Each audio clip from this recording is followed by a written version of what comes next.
Did you know that Jesus wasn't a Christian or a Jew? He was a Muslim, and I can prove it. Firstly, what does the word Muslim actually mean? Muslim is an Arabic word, and it directly translates to one that submits to God. Then by that definition, I am a Muslim. I submit to God, Jesus. But when I bring that up, Muslims tend to get upset with that one. And guess what? Every single prophet in the whole Bible submits to God. It's interesting that you're using the Bible as proof. I've been told by Muslims to not trust the Bible because it's been corrupted, despite what Surah 546 says. Look at Noah. Noah submitted to God's commandments by building the ark, even though no one believed him that the floods were coming. Abraham, he was willing to sacrifice his beloved son because God told him to. He submitted to God's commands. Moses, he went against the strongest Pharaoh to ever live because God told him to. Moses submitted to God. We also believe that all those people mentioned followed God.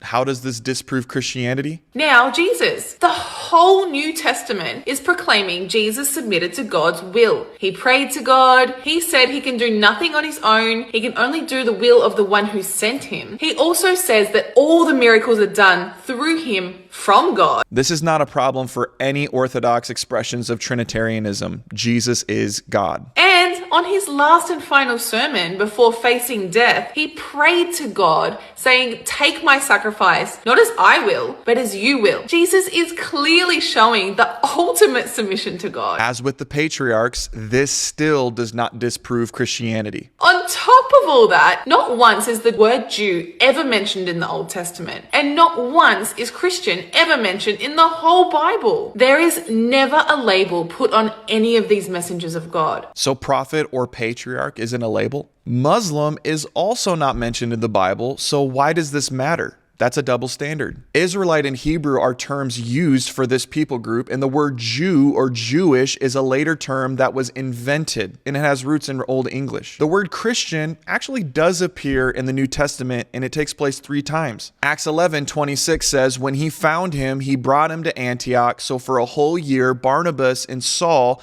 met with the church and taught great numbers of people, and the disciples were called Christians first at Antioch." Then in Acts 26:28, "Then Agrippa said to Paul, 'Do you think that in such a short time you can persuade me to be a Christian?' Then in 1 Peter 4:16, "However, if you suffer as a Christian, do not be ashamed, but praise God that you bear that name." And even if this were true, that still does not prove that Jesus was a Muslim, nor does it prove Islam, nor disprove Christianity. So what were they? They were people who submitted to God's will. They were Muslims. Case closed. To formalize this argument, anyone who submits to God is a Muslim. Jesus submitted to God, therefore Jesus was a Muslim. We don't have a problem with the second point, but there are 2 problems with this. The first problem is that your description of Muslim as one who submits to God begs the question, which God? Lily J thinks it's the Islamic Allah, but the definition she gives is so vague it could apply to following any God. For example, I don't think that Lily J would say that Zoroastrians are Muslims, nor would she say that I am a Muslim.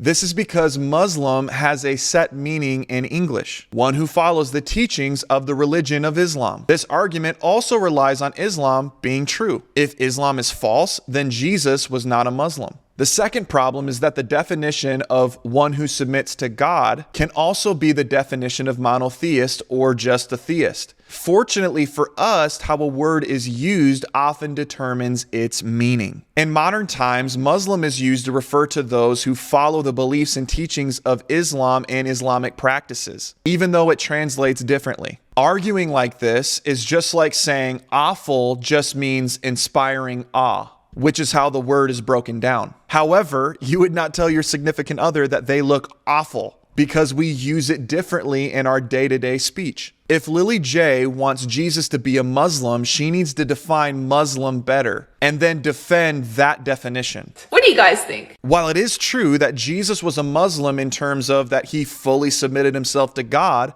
but he wasn't a Muslim in the sense that everything taught by Islam is true and Jesus was just a prophet.